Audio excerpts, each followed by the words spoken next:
नमस्ते, नमस्कार, बहुत बहुत स्वागत आपका नादी टीवी पर। मैं हूं आपके साथ पारुल। हर मंगलवार की तरह इस मंगलवार भी आज करेंगे जन सुनवाई लाइव। मध्य प्रदेश में जन सुनवाई में एक तरफ जनता की समस्याओं का निराकरण हो रहा है, ग्रामीण इलाकों में ग्रामीणों को जिला मुख्यालय जाने के से निजात मिल रही है, जरूरत नहीं पड़ रही है। पुलिस थानों में भी जन सुनवाइयां हो रही हैं, एसपी कार्यालय जाने की जरूरत नहीं है। गाँव में ही आयुष्मान और राशन कार्ड जैसे जरूरी दस्तावेज कार्ड बनवाए जा रहे हैं। वहीं सीएम डॉक्टर मोहन यादव समाधान ऑनलाइन में जन समस्याओं का समाधान कर रहे हैं। जन सुनवाई के दौरान कुछ लोग अपनी समस्याओं को लेकर विरोध भी दर्ज कराते हैं। कई समस्याएं भी सामने आती हैं। क्या इन समस्याओं का भी इतनी त्वरित गति से समाधान होगा? इस संदर्भ में जन सुनवाई की क्या स्थिति है, इसका जायजा लेंगे। पहले एक रिपोर्ट आपको दिखाते हैं, देखिए।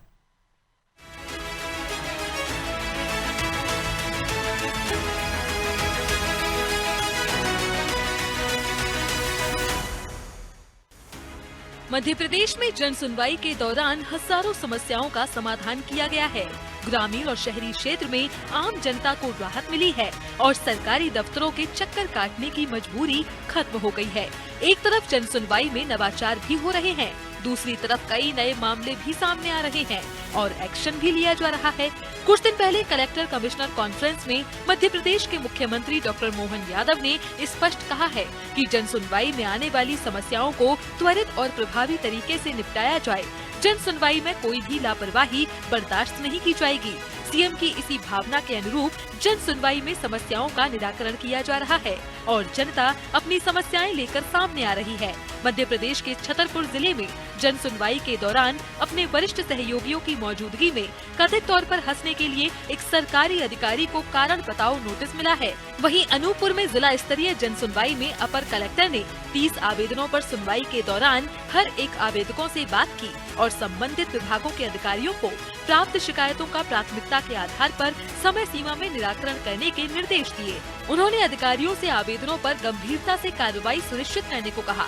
उज्जैन में भारत की नागरिकता लेने के लिए एक पाकिस्तानी महिला जन सुनवाई में पहुंची, जिसका आवेदन पढ़ने के बाद अधिकारी भी कुछ समय के लिए चौंक गए। बाद में मालूम हुआ कि महिला लगभग 40 साल पहले शादी करके भारत आ गई थी, लेकिन आज तक नागरिकता नहीं ले पाई। यह महिला बीते 1 साल से नागरिकता के लिए दफ्तरों के चक्कर काट रही है। इस महिला को एडीएम कार्यालय पहुंचाया गया, जहां आवेदन और डॉक्यूमेंट के आधार पर अधिकारियों ने आगे की कार्रवाई शुरू की।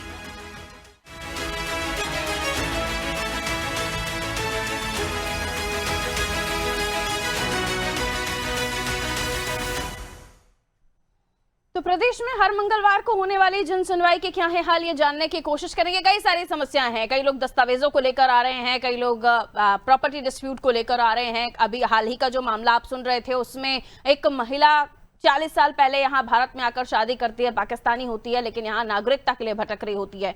तो उस तरह के कई सारे मामला हैं, कई सारे केसेस हैं जो सामने आते हैं। और आज किस तरह के केसेस सामने आए हैं, आइए लिए चलते हैं आपको इंदौर, जहां से योगेश मेरा सहयोगी हमारा साथ जुड़ा हुआ है। योगेश, इस वक्त आप कहां पर हैं, वहां पर किस तरह के लोगों की समस्याएं हैं? और काफी सारे लोग दिखाई दे रहे हैं आपके साथ में। क्या इतने सारे लोगों की समस्याएं आज पहुंची है जन सुनवाई में? जी योगेश। देखिए पारुल, नगर निगम की जन सुनवाई में इस वक्त मैं हूँ और इंदौर में प्रमुख रूप से जन सुनवाई होती है वो कलेक्ट्रेट कार्यालय में होती है, जहाँ पर सारे विभाग होते हैं। पुलिस कमिश्नर कार्यालय पे होती है, जहाँ आपराधिक जो मामले होते हैं उसकी सुनवाई होती है। नगर निगम में जो इंदौर नगर निगम के संबंधित जितने मामले होते हैं उसकी सुनवाई होती है। इस समय नगर निगम जन सुनवाई के बाहर अंदर जन सुनवाई चल रही है।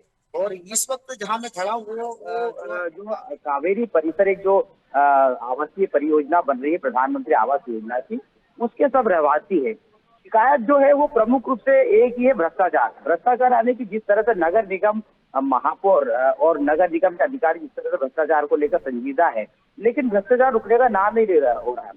जो आवासीय परिसर बन रहा उसकी क्वालिटी को लेकर जो है ये नागरिक, ये रहवासी आए, क्योंकि जिस क्वालिटी का उन्होंने इंश्योर किया था उस तरह से बहुत ही खराब क्वालिटी में यहाँ पर काम हो रहा है, जिसको लेकर ये लगातार शिकायतें कर रहे हैं। इन्होंने सीएम हेल्पलाइन में भी शिकायत की है और अब जाके नगर निगम की जन सुनवाई हो सकता है इनकी सुनवाई हो, क्योंकि अगर एक बार ये वहाँ शिफ्ट होने के बाद इनकी जब परिसर की जो कंडीशन है वो धीरे धीरे बिगड़ जाएगी।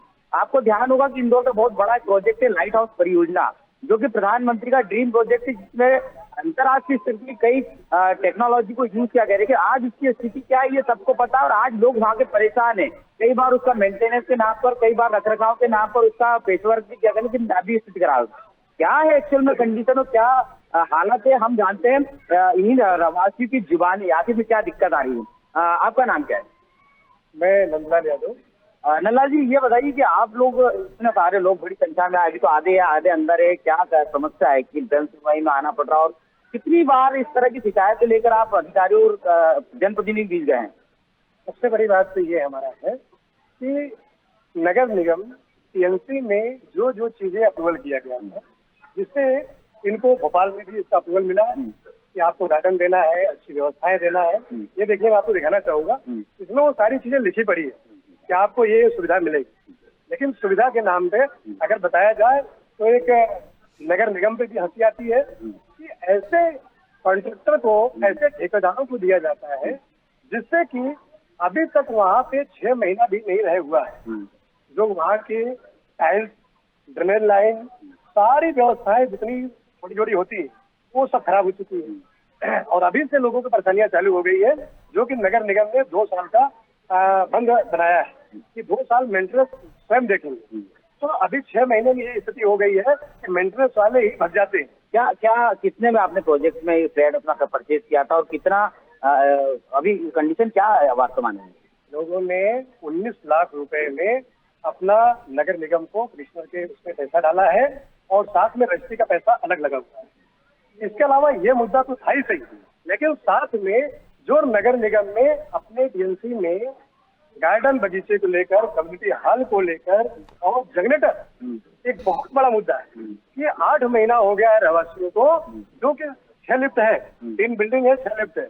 6 लिफ्ट का कार्यभार अगर लाइट करती है तो उसका कार्यभार जनरेटर देखता है, लेकिन अभी तक जनरेटर की व्यवस्था तक नहीं करता है। 5 साल लग गया प्रोजेक्ट को पूरा करने में, जहाँ 2 साल 3 साल की बात थी उसको 5 साल कर दिया। 5 साल के बाद 8 महीना और हो चुका है, वहाँ 150 परिवार रहने आ गया है और अभी तक ये स्थिति है कि वहाँ पे जनरेटर की व्यवस्था तक नहीं हो पाई। और दूसरा बात, नगर निगम की भूल माने या गलती माने, और इसको हम भूल गलती नहीं मानते हैं, लापरवाही मानते हैं, कि वहाँ की जो चैम्बर लाइन है, इतनी बड़ी लाइन, 216 परिवार का निवास और उसमें रहने की व्यवस्था, एक जो नगर निगम की चैम्बर लाइन है उसको प्राइवेट लाइन से जोड़ दिया। आम आदमी कैसे इसको सफर कर रहा है, कैसे आम आदमी को तकलीफ किस तरह की हो रही थी और कितनी बार समस्या लेकर गया? समस्या ये हुई कि 2019 में प्रोजेक्ट स्टार्ट हुआ और हमें 1 साल में बोला था कि पोजीशन दे दो। उसके बाद में इन्होंने 5 साल ले लिए। अब लोग किराया भी भरा जितने टाइम तक डिले हुआ पोजीशन का, और उसके बाद में ईएमआई भी भरी है बैंकों की। तो लोग उसके बाद भी अभी आ रहे हैं, तो घर में जो भी प्रॉब्लम आ रही है उसमें अपना खर्च लगा के, पैसा लगा के काम करवा रहे हैं। आप आइए, आपसे बात चल रही थी। आपका शुभ नाम क्या है? श्वेता जी, ये बताइए कि ये जो शिकायत जन सुनवाई में लेकर आ रहे थे, आपने की शिकायत करी, क्या लगता है आपको जन सुनवाई में आने के बाद जो आपका शिकायत का निराकरण होने को उम्मीद लगी? सर, आशा तो यही है कि होना चाहिए, लेकिन अभी तक कुछ काम हुआ नहीं है। और वो गार्डन था तो गार्डन बना नहीं है बच्चों के लिए, मतलब खेलने कूदने की, और बच्चे रोड पे मतलब खेल रहे हैं, तो रिस्की कितना है, सेफ्टी नाम की कुछ नहीं है। तो किस तरह की सुविधाएं नहीं मिल पा रही प्रमुख रूप से? प्रमुख रूप से सर, ना बच्चों के खेलने के लिए गार्डन है, ना पार्किंग का है, रोड पे खेल रहे हैं, गाड़ी आ रही है, बच्चों का अगर कुछ सेफ्टी का मतलब कुछ भी नहीं है। और दीवारें मतलब बहुत नीचे नीचे रखा है, कोई सेफ्टी नहीं है, पेड़ पौधे लोग उखाड़ के ले जा रहे हैं, मतलब बहुत ही असुविधा है। इसके पहले आपने कहाँ शिकायत की है कि सुनवाई नहीं हो पा रही आपकी? वो भी हम जन सुनवाई में आए थे और सेम हेल्पलाइन के माध्यम से भी रहवासियों ने शिकायत की है। पालिका प्लाजा में जाकर भी कई रहवासियों ने शिकायत की है, हम सब लोग मिलकर भी गए थे, लेकिन हमारी कोई सुनवाई नहीं। ठीक है योगेश, तो देखिए, आवास योजना ये है जो प्रधानमंत्री आवास योजना की बात करें, जो नगर निगम में जिला प्रशासन मध्य प्रदेश सरकार जिस तरह की आवासीय कई सारी समस्याएं हैं, कई सारी चीजें हैं जो हर जगह से हमें सुनने को मिल रही हैं। आइए लिए चलते हैं सोमनाथ की तरफ। आपको सोमनाथ, आप कहां पर मौजूद है और किस तरह की समस्याएं लोग बता रहे हैं? जी देखिए, मैं खड़ा हूँ अभी कलेक्ट्रेट से मुख्य जन सुनवाई कक्ष के पास ही हूँ और यहाँ पर कलेक्ट्रेट में जन सुनवाई हो रही है और लगातार जो पीड़ित शिकायतकर्ता कई बार आ चुके पूर्व में भी और कई निराशा उनके हाथ लग रही है, तो लगातार शिकायत कर रहे हैं। अभी हमारे साथ कुछ लोग भी हैं जो जन सुनवाई में शिकायत करने के लिए आए और आइए हम उनसे बात करते हैं किस तरह की समस्या है। सर बताएं, किस तरह की समस्या लेकर आप कलेक्ट्रेट जन सुनवाई में आए हैं? जी, मैं जबलपुर कृषि उपज मंडी व्यापारी संघ की तरफ से आया हुआ हूँ कि नवीन मटर अतिरिक्त मटर मंडी औरैया में हम लोगों को अस्थायी रूप से अभी मटर का व्यापार करने के लिए वहाँ शिफ्ट किया जा रहा है। तो मूलभूत सुविधाओं के लिए जो सुविधाएं हो रही है इसके लिए हमने गत वर्ष भी वहाँ पर ज्ञापन दिया रहा। इस वर्ष भी मूलभूत सुविधाओं की प्राप्ति के लिए हम यहाँ पर ज्ञापन देने के लिए माननीय कलेक्टर महोदय के पास आए हैं। भाई वहाँ कवर्ड शेड का निर्माण हो जिससे किसानों की फसलें खराब ना हो, सर्विस रोड में स्ट्रीट लाइट लगाई जाए ताकि रात्रि के समय आना जाना रहता है तो किसी व्यक्ति के साथ अनहोनी कोई घटना लूटपाट की ना हो। भाई गाड़ियों की पार्किंग की सुव्यवस्था की जाए, डंपिंग यार्ड बनाया जाए, नीलामी चबूतरे शेड बनाए जाए, ये जो कि मूलभूत सुविधाएं अभी पर वहां पर बिल्कुल भी नहीं है। पूर्व में भी शिकायत कर चुके गत हैं। वर्ष भी हमारे द्वारा शिकायत की गई थी, इस वर्ष भी हम शिकायत लेकर के आए हैं कि माननीय कलेक्टर महोदय को ज्ञापन देंगे। ये ज्ञापन है हमारे व्यापारी संघ के द्वारा ज्ञापन दे रहे हैं ताकि मूलभूत सुविधाएं हमको प्रदान की जा सके। जी भैया बताएं, जन सुनवाई में आप आए हैं, किस तरह की जन सुनवाई जो मध्य प्रदेश सरकार द्वारा कराई जाती है किस तरह कितनी बेहतर है और क्या समस्याओं का निराकरण होता है? अभी अतिरिक्त मंडी बनाने की कोई जरूरत नहीं थी, लेकिन उसके बाद भी मंडी बना दी गई और जबरदस्ती व्यापारियों को वहाँ व्यापार करने कहा गया। हम लोग अपना माल लेकर वहाँ जाते हैं तो हाईवे रोड जाम हो जाता है और एक सर्विस रोड से हम लोगों को गुजरना पड़ता है जो बहुत ही छोटा और सकरा है और इतनी असुविधा होती है कि लगभग 2-2 घंटे 4-4 घंटे तक जाम लगा रहता है, जिससे हम रात में 2 बजे तक घर जा पाते हैं। और अव्यवस्थाओं के चलते कई बार बोला गया, सचिव को बोला गया, मंडी अधिकारियों को बोला गया, लेकिन उन्होंने कुछ प्रशासन की तरफ से व्यवस्थाएं नहीं रहती कोई है। व्यवस्था नहीं। प्रशासन नहीं, मंडी बोर्ड खुद ही एक प्रशासन है, वो खुद ही इतनी व्यवस्था नहीं कर रहा है। यहाँ से लेके पीएस लेवल तक हमने शिकायत की है, हमारी अपील भी पेंडिंग है, लेकिन अभी तक कोई भी सुनवाई न निराकरण हुआ है लगातार। जी तो लगातार जन सुनवाई में भी शिकायत कर रहे हैं और लोग फरियादी लगातार जिला कलेक्ट्रेट कार्यालय में आ रहे हैं और अपनी सुनवाई के लिए कर रहे हैं अभी लोग। जी बिल्कुल, नवनीत भी हमारे साथ जुड़े हुए हैं, हमारे साथ अशोकनगर से भी हमारा सहयोगी जुड़े हुए हैं, नर्मदापुरम से संजय हमारे साथ जुड़े हुए हैं, राहुल भी हमारे साथ जुड़े हुए हैं। नवनीत आपकी तरफ रुख कर रही हूँ, जल्दी जल्दी अपने बात रखते जाइएगा। आज जन सुनवाइयों में किस तरह की समस्या आई है, कहाँ मौजूद हैं आप? जी पारुल जी बता दूं, मैं कटनी में मुख्यालय पे हूँ इस समय कलेक्ट्रेट में, जहाँ पे जनसुनवाई को पहले तस्वीर में दिखा रहे हैं आपको। यहाँ पे जनसुनवाई आज जिससे ठंडे का मौसम है तो ऐसी पब्लिक नहीं नजर आ रही। क्यों नहीं आ रही? क्योंकि उनको जनसुनवाई पिछले मंगलवार की यदि हम बात करें तो हम लोग पहुंचे थे, काफी भीड़ दिख रही थी, लेकिन उसमें लोग मायूस नजर आ रहे थे क्योंकि उनकी सुनवाई कई बार उन्होंने पहुंचे और आवेदन देते रहे, 2-2-3 साल से भटक रहे हैं, लेकिन उनकी जनसुनवाई में कोई भी सुनवाई वैसी नहीं हो रही। क्योंकि जो छोटे अधिकारी उनका ढीला रवैया देखने को जरूर उनको चलते मिलता है, जिनको आम जनता को परेशानी हो रही। कहीं ना कहीं छोटे जो प्रकरण है या छोटे मामले उनको जरूर एक अच्छे तरीके से सुना जा रहा है, लेकिन कोई भी ऐसे गंभीर प्रकरण है जो कि राजस्व को लेकर जो 5-5 साल 7 साल 10 साल से चले आ रहे हैं, लेकिन जन सुनवाई में एक आश्वासन तो मिलता है, लेकिन वापस वो ढीला रवैया के चलते वो आश्वासन फीका हुआ नजर आता है। जी पारुल जी बिल्कुल, तो यहाँ पर थोड़ा माहौल ठंडा है, कह सकते हैं ठंड की वजह से। ठीक है संजय, आपके साथ भी लोग मौजूद हैं, किस तरह की समस्याएं लेकर आ रहे हैं, कहाँ मौजूद हैं आप? जी पारुल, मैं बता दूं कि मैं इस समय मौजूद हूँ नर्मदापुरम के कलेक्ट्रेट परिसर में, जहां पर जनसुनवाई अभी जारी है। यहाँ पर हम देख सकते हैं कि पिछले कई महीनों से यहाँ पर जो है वो आवेदक जो है वो परेशान है। जैसे कि अभी मेरे साथ में जो खड़े हुए हैं, जिनका एक नामांतरण का है, जो फरवरी से अभी तक इन्होंने कम से कम 4-5 बार यहाँ पर आवेदन दे चुके हैं, लेकिन अभी तक इनके आवेदन पर कोई किसी प्रकार की कोई सुविधा नहीं सुनवाई नहीं हुई है। हम बात करेंगे इनसे। कहाँ से आए हैं, क्या नाम है आपका? मेरा नाम कृष्णपाल सिंह कटारे है, मैं जासलपुर ग्राम जासलपुर से हूँ। मैंने 18/2/2025 फरवरी में नामांतरण के लिए आवेदन दिया था, जिस पर अभी तक कोई निराकरण नहीं हुआ है। और उसी सीमांकन रिपोर्ट में मेरे पापा लोग 3 भाई हैं, उनके 2 छोटे भाई और भी हैं, उनके बच्चों के नाम पर नामांतरण कर दिया गया है। और जब भी मैं नामांतरण के लिए कलेक्टेड आता हूँ या तहसील जाता हूँ तो मुझे ये कहकर भगा दिया जाता है कि अभी ये नियम अनुसार संभव नहीं है नामांतरण होना। तो भैया जब ये नियम अनुसार संभव नहीं है तो जो मेरे पापा के जो बच्चे हैं, छोटे भाई के बच्चे हैं, उनके नाम पर क्यों नामांतरण कर दिया गया? किस अधिकारी के द्वारा कहा गया? ये दिव्यांशु नामदेव है, तहसीलदार ग्रामीण। और मैं मेरी सरकार से यही निवेदन है, या तो मेरा नामांतरण किया जाए, या तो फिर सीमांकन रिपोर्ट निरस्त की जाए, या फिर जो तहसीलदार है दिव्यांशु नामदेव, इनके ऊपर कार्रवाई की जाए।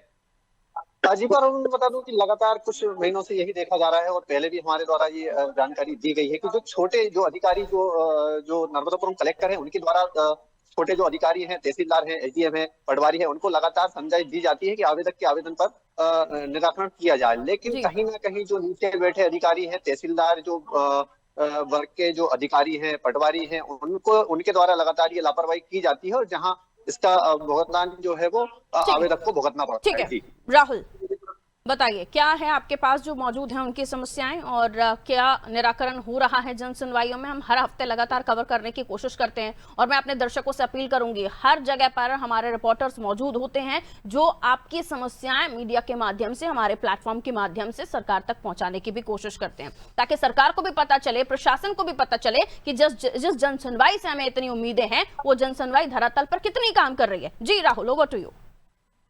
जी पारुल जी, आपको बता दूं कि पिछले मंगलवार जैसा कि हमने देखा था कि छोटी छोटे चीजों के लिए, ऐसे कि नल को लेके, लाइट को लेके, बिजली को लेके लोग परेशान हो रहे थे। छोटी छोटी समस्याओं के लिए अगर लोगों को जन सुनवाई के चक्कर लगाने पड़ रहे हैं तो कहाँ तक देखा जाए तो इस धरातल की स्थिति कुछ अलग ही है। एक आवेदक हमारे साथ खड़े, उनसे पूछते जानते हैं क्या समस्या है, क्या समस्या लेके आए, कौन से गाँव से आए, क्या नाम है, क्या समस्या है? जी, मेरे छोटे भाई के ये बच्चे हैं तो इनकी जो है दबंगों द्वारा जमीन हड़पी जा रही है, उसको झलक खिलाकर दबा कर तो जो है नाम करवा रहे हैं और कब्जा कर रहे हैं। थाने में शिकायत की आपने? हाँ, तो यहाँ पर भी शिकायत की थी लेकिन कुछ हुआ ही नहीं है। यहाँ जन सुनवाई में कितनी बार शिकायत कर? एक बार करते हैं। पारुल जी, आप देख रहे होंगे छोटे छोटे बच्चे खड़े हैं और आवेदक द्वारा बताया जा रहा है कि कहीं ना कहीं दबंगों द्वारा जमीन पे कब्जा किया जाता है लेकिन फिर भी कोई सुनवाई नहीं होती। जी बिल्कुल, तो पूरा परिवार इस वक्त यहाँ पर मौजूद है, उनका भी ये बताना है कि जो परेशानियां हैं और खासतौर पर जब इस तरह के डिस्प्यूट होते हैं, खासतौर पर दबंगों की दबंगाई की वजह से आम जनमानस जो किसी रसूख से ताल्लुक नहीं रखते हैं उनको बहुत समस्याओं का सामना करना पड़ता है। ठीक है, योगेश के साथ भी कुछ लोग मौजूद हैं। जी योगेश। मैं यहाँ पर हूँ इस वक्त, वही नगर निगम के बाहर और भी बड़ी संख्या है। कई जिन लोगों को आवास मिल गए उनकी समस्या है कि मेंटेनेंस होने के कारण आवास खराब स्थिति में। मेरे पीछे बहुत गरीब लोग खड़े हैं और काफी गरीब लोग जो है ये बस इस योजना में जो उनको लाभ नहीं मिल पा रहा, आवास नहीं मिल पा रहा, ये कुछ गरीब लोग हैं। उसके अलावा ऐसे लोग भी हैं जो जनप्रतिनिधियों के जो है प्रताड़ना से ग्रसित है, जो पार्षद है उनके पार्षदों के पति जिनको कैसे परेशान करते, रहवासी तिरुपति नगर के रहवासी ये और रहवासी संघ के अध्यक्ष हैं। अब इनसे पूछते कि क्या समस्या लेकर जन सुनवाई में आए और क्या दिक्कत आ रही है। आपका नाम बताइए। मेरा नाम श्रीमती सीमा जैसवानी है। मैं 6 साल से पूर्व अध्यक्ष रही हूँ तिरुपति रहवासी संघ। क्या दिक्कत आ रही है जन सुनवाई में आपको आना पड़ा? मुझे जन सुनवाई में इसलिए आना पड़ा कि स्वच्छता को लेकर के, मतदान एक्टिविटी को लेकर के हमने बहुत सारे कार्य किए हैं और इसी जब स्वच्छता सर्वेक्षण अभी हुआ था तो उसमें हमारे गार्डन को बहुत ही अच्छे से पूरी तरह से सुधारा गया था और बहुत ही अच्छे से हमारा गार्डन की जो बाउंड्री वॉल रिपेयर करवाई थी, पेवर्स ठीक करवाए थे, फाउंटेन ठीक करवाया था। लगभग कुछ 11 लाख का कॉन्ट्रैक्ट निकला था। उसमें हमारा गार्डन कम से कम 2-2.5 लाख रुपए हो सकता है लगे थे, लेकिन मैंने खुद खड़े होकर के नगर निगम कर्मचारियों के साथ में, कॉन्ट्रैक्टर के साथ में खड़े होकर के वो कार्य करवाया। अभी क्या दिक्कत आ रही है? अभी ये दिक्कत है कि जैसे मैं पूर्व अध्यक्ष थी तो मैं हमारे तरफ से श्री नीरज जोशी को हमने मनोनीत किया था। 21/14 में से वही अध्यक्ष थे, लेकिन इसके बीच में पार्षद पति ने एक पैराशूट की तरह एक एंट्री संजय जैन से करवाई और वो आकर के साधारण सभा में पार्षद पति और पार्षद पति के अन्य लोग, पार्षद भी, जो कि हमारे रहवासी संघ में कभी साधारण सभा में इस तरह से पहले दिलीप शर्मा जी, जितेंद्र चौधरी कोई नहीं आए। अभी जन सुनवाई में क्या मामला क्या वास्तविकता चल रही है? मामला यही बता रही हूँ कि ये जो पार्षद पतियों ने एंट्री ली और जो हमारे गार्डन में अच्छा वाला काम हो चुका था, इसके बावजूद एक बहुत पुराना कोई कॉन्ट्रैक्ट था वो वापस से निकाला। संजय जैन के साथ में पार्षद इन्होंने भूमि पूजन करवाया, उनको पूरे गार्डन में से जबरदस्ती निकलवा दी। अभी क्या बोले आपको अधिकारी? मैंने अभी सर से बात करी है, नगर निगम आयुक्त सर से बात की है कि भाई अगर मान लो अच्छे कार्य करने हैं तो उन गार्डनों में करें जहाँ पर जरूरत है। हमारे यहाँ पर अच्छा बना गार्डन तोड़ के फिर से क्यों बनाया? चलिए, पैसे का दुरुपयोग है या माता जी हमारे पास लोग खड़े इनसे। आपकी समस्या ये है कि आपको घर नहीं मिल रहा है, जबकि सरकार तो हर गरीब को घर दे रही है। आवास योजना, प्रधानमंत्री आवास योजना, मध्य प्रदेश सरकार, क्या कारण, क्यों नहीं मिल पा रहा आपको मकान? तो मिल ही नहीं पा रहा। एक जगह हमने रखा हुआ था, जगह रखी थी बहुत सारी, मतलब टापी वन बना के रखी थी, वहाँ पे जला दिए और वहाँ जगह हमको मिल नहीं रही। अभी भी वहाँ पे जगह नहीं मिल रही, लोगों ने सब वगैरह भरे भरे हुए क्या क्या क्या कहना है अधिकारी का, क्यों नहीं आपको अलाउड हो रहे हैं? उनको मिल नहीं रहे। आप कितने सालों से रहवासी है इंदौर मध्य प्रदेश में? 10-20 साल हो गए। 10-20 साल हो गए। अभी आप अन्य अधिकारी से जितनी बार फॉर्म भरे पूछा तो क्या जवाब मिला उनसे? आप चर्चा कीजिए योगेश, कितने साल से? क्योंकि जनता की समस्याएं बहुत हैं और इतने सारे लोग पहुंचे हैं तो जाहिर सी बात है इनकी तकलीफें हैं जिसको वो अधिकारियों तक पहुंचाना चाहते हैं और इस उम्मीद के साथ कि उनकी समस्याओं का हल हो। लेकिन समय इतना ही इजाजत दे रहा था, हमारे भी कुछ लिमिट्स हैं, उसका भी हमें पालन करना है। आप कोशिश कीजिए कि आप लोगों की समस्याओं को सुने, रिकॉर्ड करें, ताकि हम कुछ और माध्यमों से भी जो प्रशासनिक अधिकारी हैं उन तक पहुंचाएं इनकी समस्याएं, जो हमारा कर्तव्य है, हम सभी का कर्तव्य है। बहुत बहुत शुक्रिया आप सभी का हमारे साथ जुड़ने के लिए। तो हमारे सहयोगी अलग अलग जगहों से हमारे साथ जुड़े हुए थे। हर मंगलवार की तरह इस मंगलवार भी हमने कोशिश की कि जन सुनवाइयों का हाल हम जानने की कोशिश करें। और किसी भी जगह पर आप चले जाइए, वहां पर लोगों की समस्याएं हैं और लोग इस उम्मीद के साथ जन सुनवाई में पहुंचते हैं कि उनकी समस्याओं का हल होगा। लेकिन कई बार ऐसी परेशानियां होती हैं जहां अधिकारियों के बस में भी कुछ नहीं होता। लेकिन ऐसा भी होता है कि कई जगहों पर हमें ये भी खबरें मिलती हैं कि जन सुनवाई तो चल रही है लेकिन अंदर कोई नहीं है। तो इन जन सुनवाइयों को थोड़ा गंभीरता से ले लें अधिकारी भी, और जनता की समस्याओं का हल और तेजी से, त्वरित गति से हो। जिनकी समस्याएं बहुत समय से बार बार वो पहुंच रहे हैं, बार बार गुहार लगा रहे हैं, ऐसे लोगों को भी उन परेशानियों से निजात दिलाने की आवश्यकता है। एक परिवार अपने बच्चों के साथ पहुंचता है, वो कहता है कि दबंगों से मैं परेशान हूं, मेरी जमीन पर कब्जा है, तो उसको कौन सुरक्षा या कौन रक्षा के लिए आश्वस्त करेगा? प्रशासन, अधिकारी। तो उन्हें भी इस मामले में ध्यान देने की आवश्यकता। और ऐसे लोग क्यों अपना रसूख दिखाकर बेचारे गरीब मजलूमों पर अपना दबदबा बनाते हैं? ऐसे लोगों पर भी सजा होनी चाहिए। फिलहाल इस कार्यक्रम में इतना ही, दीजिए इजाजत, नमस्ते।